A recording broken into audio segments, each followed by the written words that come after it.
Donald Trump has been just begging for a good public fact-checking for a while because we know that changes people's minds. And he finally did get one on Twitter, actually, a tweet that he had sent out about mail-in voting and supposed mail fraud, which we know is not true, was actually amended by Twitter. The original tweet read, "There's no way, zero, that mail-in ballots will be anything less than substantially fraudulent.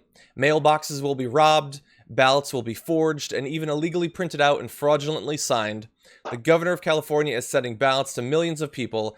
Anyone living in the state, no matter who they are or how they got there, will get one. That will be followed up with professionals telling all of these people, many of whom have never even thought of voting before, how and for whom to vote. This will be a rigged election. No way." There's about a million things that are inaccurate there. The important thing is that Twitter has put on the get the facts about mail-in ballots on both of those, where you can click to be brought to a page that provides a fact check. So there's a lot to cover here. JR, are you surprised at all that they finally did weigh in and add one of those little amendments? Yeah, I'm surprised they did that, but I'm not surprised that it's virtually ineffective.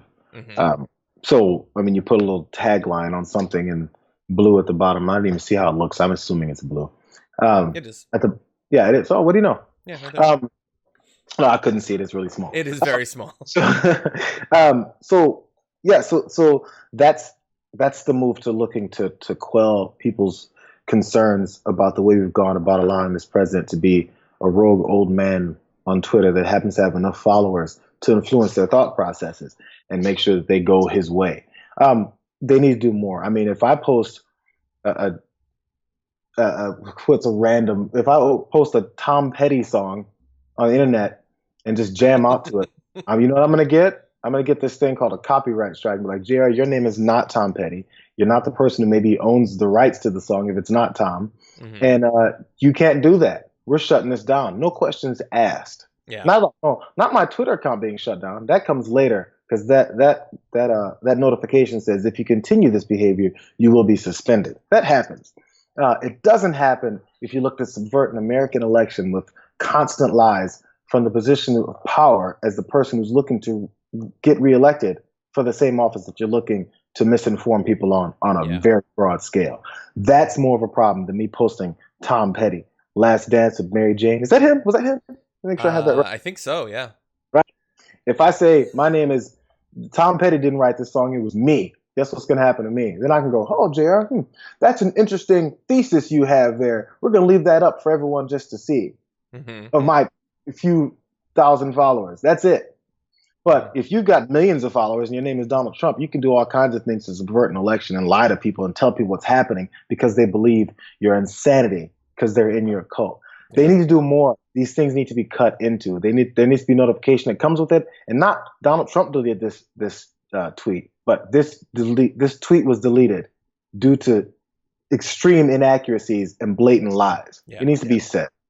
Well, and specifically, extreme inaccuracies, blatant lies that have the potential effect of affecting the outcome of an election. Absolutely. And that are being spread by someone with a constitutional responsibility to not subvert American democracy. Those are obviously for a regular person, I care far less than someone who has been verified. What's the purpose of verification if you still can't trust anything people say? The issue is that even with that little thing that we saw there, the label only appeared on the tweets 9 hours after they were tweeted.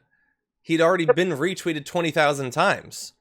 9 hours later. And by the way, let's take a look at this.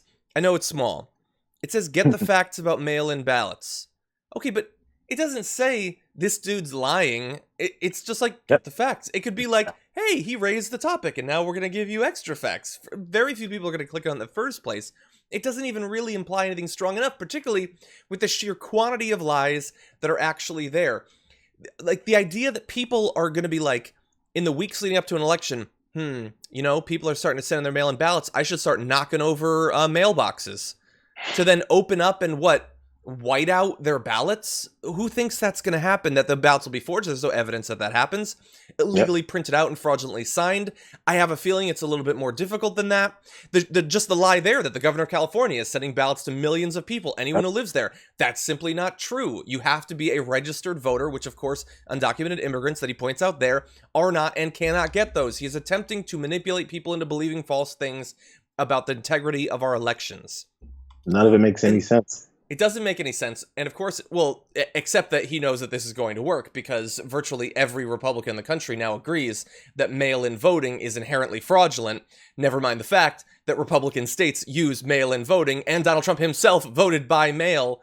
None of it has to make sense. It doesn't have to be internally consistent in any way. But it is potentially laying the groundwork for him to claim that the results in general in November, or in particular states, cannot be trusted.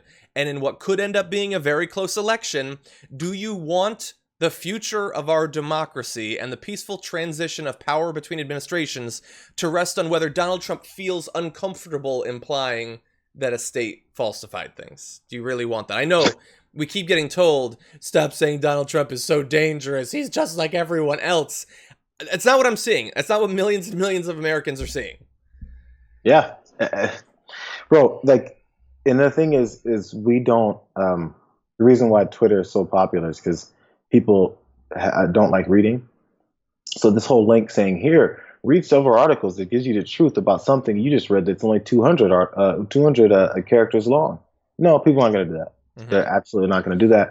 And I think we all know people aren't going to do that. Everyone that follows any kind of analytics or anything, how people read and absorb their information, it's not done on a long, stretched out basis. People don't go and research. What they do is they read headlines, and then sometimes they read that first paragraph. Yeah. Bro, that's it. And it may sound weird, or it may sound like I'm overstating this, but it's so true. Trust, when you see a headline, a lot of times that's all people read, and they'll go to telling their friends, hey, did you hear about that one thing I read that was like a sentence long, a phrase maybe? That's how it works. So if you connect to something that has a phrase that you like, yeah, that sounds great, and then it goes, read the facts here. And if you're actually have enough curiosity to click that and you see pages of information, you'll go, nope.